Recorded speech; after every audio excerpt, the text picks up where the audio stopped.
সংখ্যালঘুদেরকে নাকি মুসলমানরা অ্যাটাক করে, জীবনে শুনছেন? কোন দাড়িওয়ালা টুপিওয়ালা আলিয়া মাদ্রাসার ছাত্র, কওমি মাদ্রাসার ছাত্র, কোন ইসলামী আন্দোলনের কর্মী, এটা জামায়াতি বলেন, হেফাজতি বলেন, আহলে হাদিস বলেন, কওমি বলেন, আলিয়া বলেন, মন্দির ভাঙ্গা, মূর্তি ভাঙ্গার সাথে ইসলামের পক্ষের শক্তির কোনো সম্পর্ক নাই। চিল্লায় বলেন ঠিক কিনা?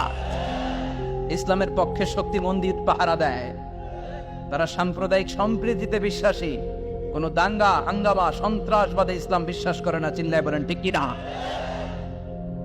শেষ পর্যন্ত সে বাংলাদেশে থাকতে পারে নাই। ওরে যখন ইন্ডিয়াতে লুকিয়ে নেওয়া হয়, ওর গায়ে বোরকা পরিয়ে নেওয়া লেগেছিল। চিল্লায় বলেন ঠিক কিনা?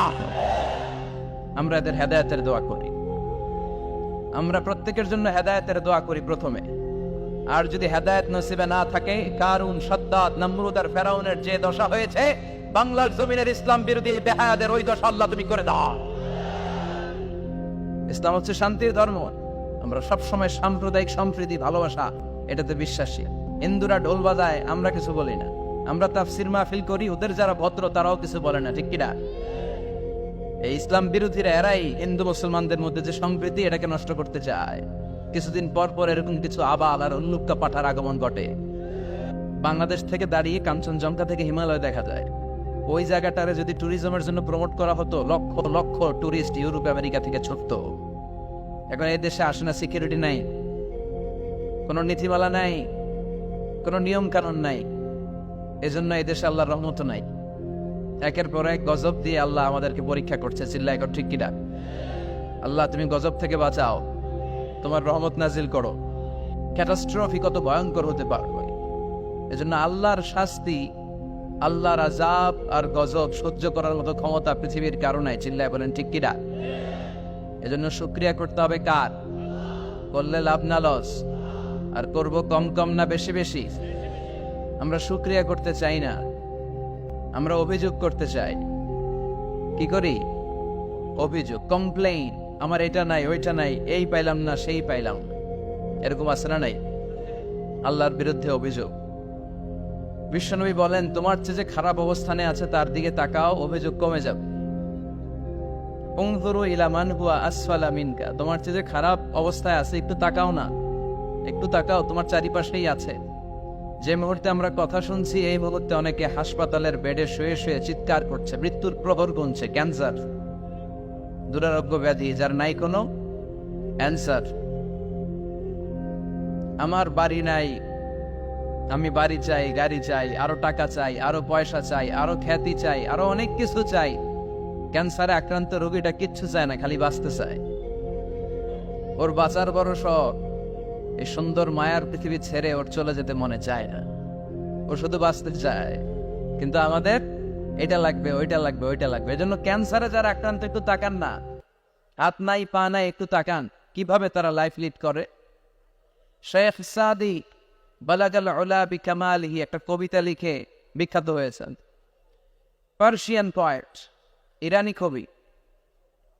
ওনার আর্থিক দৈন্যতা যাচ্ছিল কিছুদিন ধরে, ওনার আর্থিক কিছু সমস্যা, টাকা পয়সা নাই, ফলে ওনার জুতা ছিঁড়ে গিয়েছে, পায়ে জুতা নাই, খালি পায়ে হাঁটে। আর মনে বড় আফসোস, মনে বড় দুঃখ, আমি এত বড় কবি, আমার পায়ে জুতা নাই, আমার পায়ে কি নাই।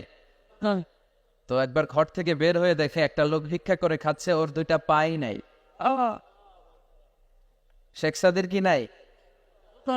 ভিক্ষুকের কি নাই? ভিক্ষুকের দশা দেখে সেজদায় পড়ে গিয়েছে। সেজদায় লুটিয়ে পড়ে আল্লাহরে বলে, আল্লাহ শুকুর, আলহামদুলিল্লাহ, বেশ ভালো আছি।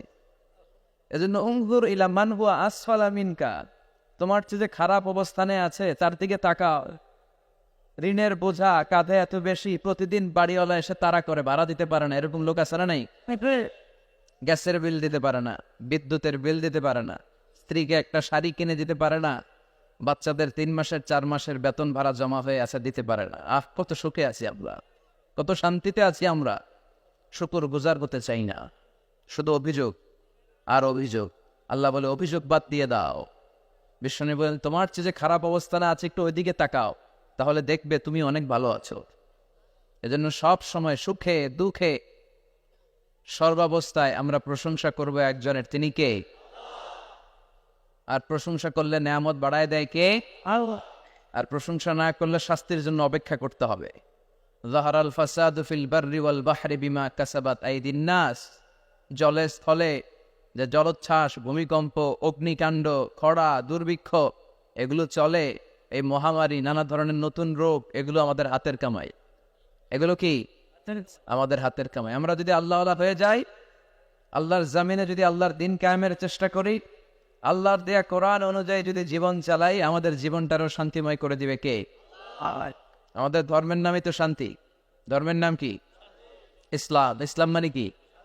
বিশ্বনবী রাজা বাদশাদের কাছে যখন চিঠি লিখতেন, তিনি প্রথমে শান্তির কথা শোনাতেন। সুবহানাল্লাহ পড়েন। দেখেন কত সুন্দর ধর্ম। আর আমাদেরকে ওরা শান্তি শিখায়, আমাদেরকে মানবাধিকার শিখায়। মানবাধিকারের কথা, শান্তির কথা মানায় একজনের মুখে, তিনি হচ্ছেন মুহাম্মদ সাল্লাল্লাহু। গোটা বিশ্ব তার কাছে ঋণী, তার কাছে কৃতজ্ঞ। তিনি শুধু দিয়েছেন, নেন নাই। সুবহানাল্লাহ পড়েন। তিনি বলেছেন সালামুন আলা মান ইত্তাবা আল হুদা। যাদের কাছে বিশ্বনবী চিঠি পাঠাতেন, তিনি লিখতেন সালাম, মানে শান্তি। শুরুতেই শান্তি তাদের প্রতি। আলা মান ইত্তাবা আল হুদা, যারা হেদায়েতকে অনুসরণ করে। রাজা বাদশাদের কাছে বিশ্বনবী চিঠি পাঠাতেন, শান্তির বাণী পাঠাতেন, তারপর লিখতেন আসলিম তাসলাম। ইসলাম মানো শান্তিতে থাকবা। আল্লামা হচ্ছে আল্লাহ, এবং নিজেকে ছোট রাখা, ছোট করাটা বিশ্বনবী পছন্দ করতেন। বিশ্বনবী বলতেন, আল্লাহ আমার চোখে আমারে ছোট বানাও, মানুষের চোখে আমারে বড় বানাও। আর আল্লাহও চায় আপনি আপনারা ছোট করেন। আল্লাহর এটা দেখতে বড্ড ভালো লাগে যে আমার বান্দা ছোট হয়ে থাকতে চায়। মান তাওয়াদা তারাফা, যে নিচে নামতেছে আল্লাহ টাইনা উঠায়, আর যে উঠতেছে আল্লাহ থাপ্পড় মেরে নিচে নামায়। কথা কন।